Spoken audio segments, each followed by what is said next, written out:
Hello, नमस्कार दोस्तों। आप देख रहे हैं सरकारी जॉब भर्ती।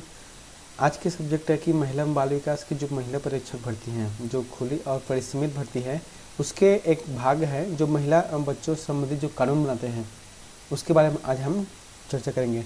दोस्तों, अगर वीडियो अच्छा लगे तो हमारे चैनल को सब्सक्राइब जरूर करिएगा। तो वीडियो स्टार्ट करते हैं यहाँ से कि बाल विवाह प्रतिषेध जो अधिनियम है 2006 एवं नियम 2007 है ना। 1 नवंबर 2007 को बाल विवाह निषेध अधिनियम 2006 लागू हुआ। अक्टूबर 2017 में भारत के सर्वोच्च न्यायालय ने एक वधू के साथ यौन अपराधीकरण के बारे में एक निर्णय दिया गया। कब दिया गया?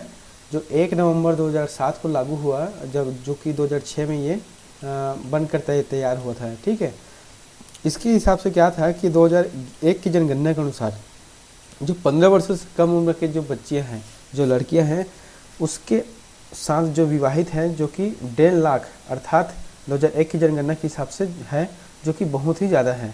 ऐसे बाल विवाह के कुछ हानिकारक परिणाम भी होते हैं। बच्चा शिक्षा और परिवार दोस्तों से अलगाव, यौन शोषण, जल्दी गर्भधारण और स्वास्थ्य जोखिम, घरेलू हिंसा। मतलब कहने का अर्थात है कि अगर बाल विवाह होता है तो फिर जो लड़कियां हैं उसको क्या क्या परिणाम, उसके साथ क्या क्या हो सकता है, उसके बारे में इसमें दिया गया है। जैसे कि उच्च शिशु मृत्यु दर है और जो कम वजन का होना।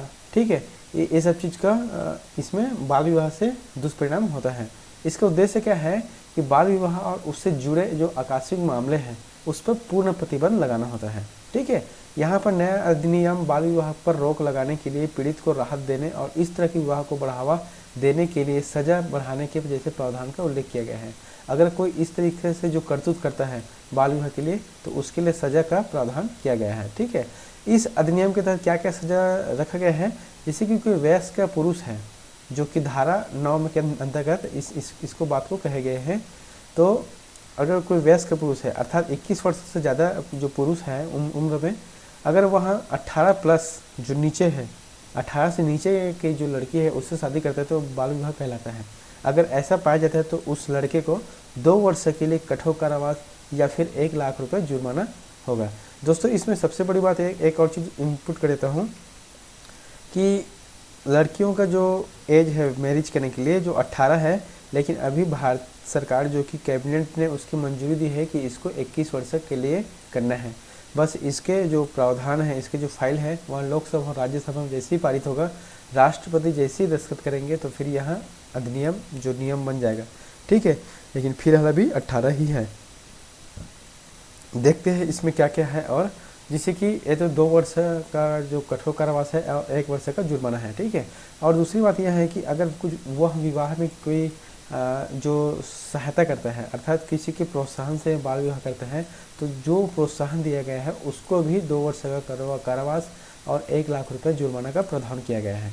विवाह को बढ़ावा देना या अनुमति देने के लिए अर्थात जैसे कि कोई संगठन है या फिर माता पिता है या रिश्तेदार है, तो अगर कोई इसको अनुमति देता है तो उसके लिए भी सजा का प्रावधान किया गया है, जो कि 2 साल का कारावास और 1 लाख रुपए का जुर्माना है। अब मान लो जब अगर विवाह हो जाता है तो फिर उसके लिए क्या है, उसको विवाह को क्या करना चाहिए? तो उसके लिए सरकार द्वारा क्या किया गया है कि विवाह शून्य घोषित करने का अधिकार, अर्थात विवाह हो जाने के बाद उसको सरकार शून्य घोषित करता है अर्थात निरस्त करता है। यदि कोई बच्चा 18 वर्ष से कम आयु का है और अपना विवाह शून्य घोषित करना चाहता है तो वह किसी की मदद से विवाह प्रतिषेध अधिकारी के माध्यम से याचिका दायर कर सकता है। इसके बाद यहाँ पर आएगा, इसके बाद दोनों पक्षों के मध्य आदान प्रदान किए गए जो धन है, जो कि कीमती वस्तु या गहने जो उपहार है, उसको एक दूसरे से अदला बदली कर लेते हैं। ठीक है, और साथ ही वर के पिता वधु को पुनर्विवाह तक से भरण पोषण का भुगतान करने के लिए भी आदेश दे सकती है, जो कि सरकार आदेश देती है। ठीक है, तो इस तरीके से अगर कोई विवाह हो गया है तो उसको सरकार द्वारा शून्य घोषित करता है। शून्य घोषित करता मतलब अमान्य घोषित कर देता है। ठीक है, उसके बाद क्या है कि बाल विवाह प्रतिषेध अधिकारी, अगर हम किसी के पास सूचना देना चाहते हैं तो किसको दे? तो इसके तहत क्या है कि 2007 के प्रावधानों के अनुसार महिला एवं बाल विकास, याद रखना, महिला एवं बाल विकास विभाग के जिला अधिकारी, जो जिला स्तर पर अधिकारी होता है, एवं बाल विकास परियोजना अधिकारी को जो बाल विवाह प्रतिषेध अधिकारी घोषित किया गया है, वह बाल विवाह की सूचना अनुभागीय दंडाधिकारी अर्थात आपके जो ब्लॉक होता है, जो तहसील होता है, उसके जो दंडाधिकारी कहे जाए तो तहसीलदार, ठीक है, उसके बाद पुलिस थाने में महिला एवं बाल विकास क्षेत्रीय अधिकारी, कर्मचारी, आंगनबाड़ी कार्यकर्ता, सरपंच और कोतवाल को इसकी सूचना दे सकता है। अगर कोई जगह को कहा है, अगर कोई जगह बाल विवाह हो रहा है तो इसकी सूचना हम यहाँ पर दे सकते हैं।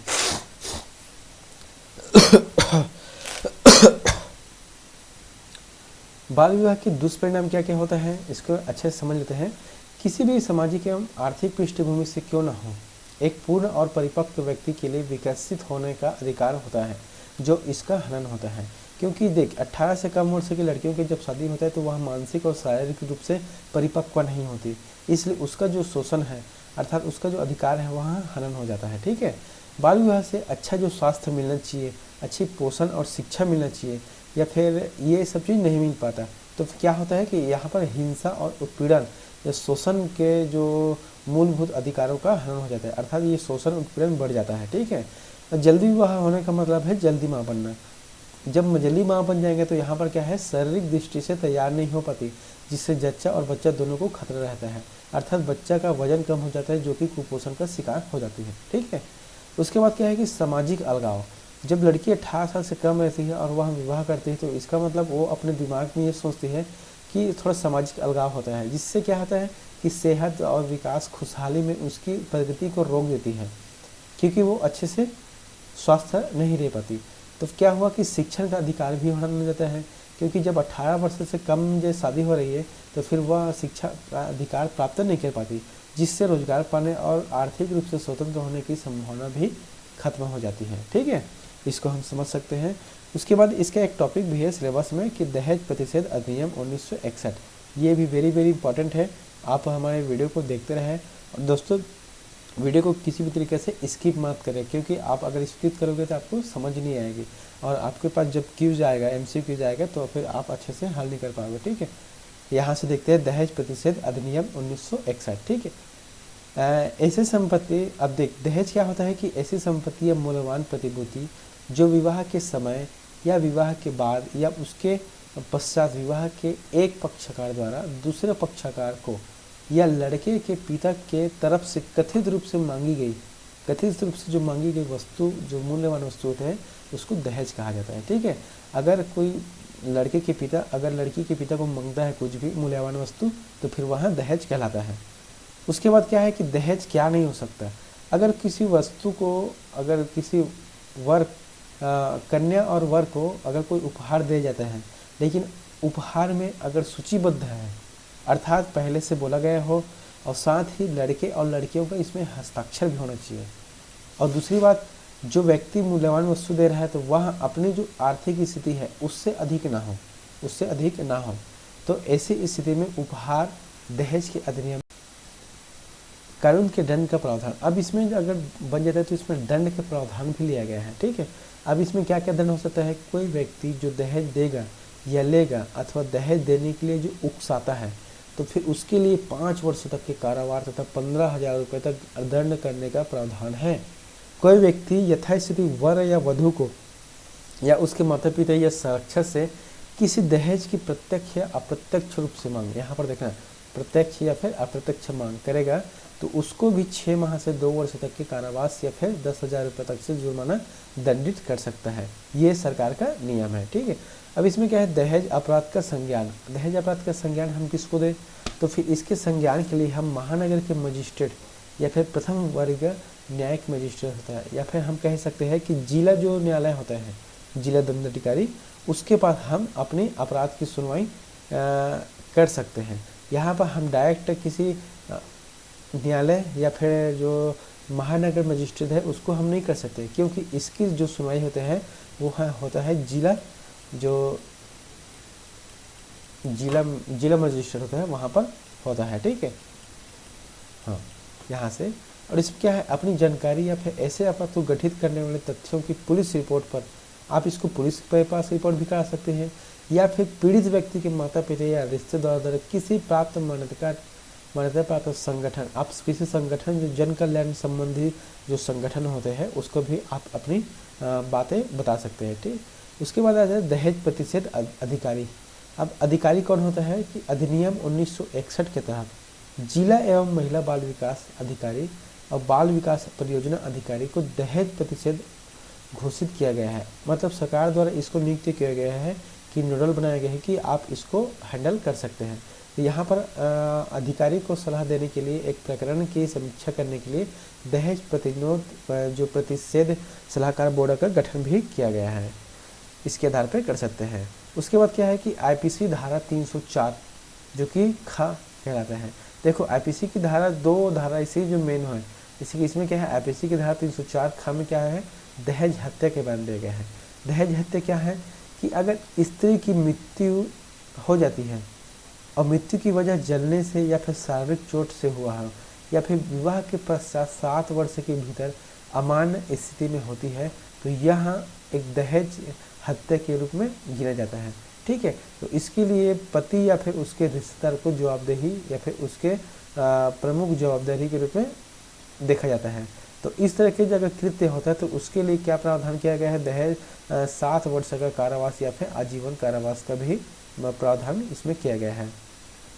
उसके बाद आता है कि आईपीसी धारा 498 का, इसके अंदर क्या आता है कि पति या नातेदार द्वारा क्रूरता, इसमें जानबूझकर किया गया ऐसे कार्य जिसके लिए स्त्री आत्महत्या के लिए प्रेरित होता है।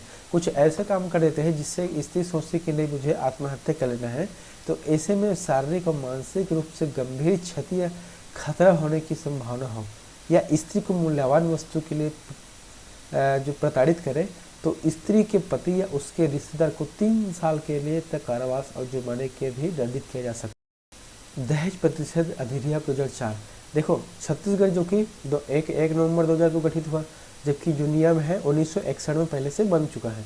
तो फिर छत्तीसगढ़ ने क्या किया, इसके सिर्फ नाम में परिवर्तन किया है।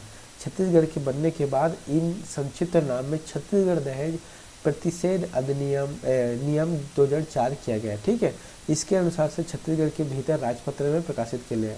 अगर कोई भी सरकार राजपत्र में प्रकाशित करता है तो इसका मतलब यह है कि वहाँ यह एक कानून बन गया है।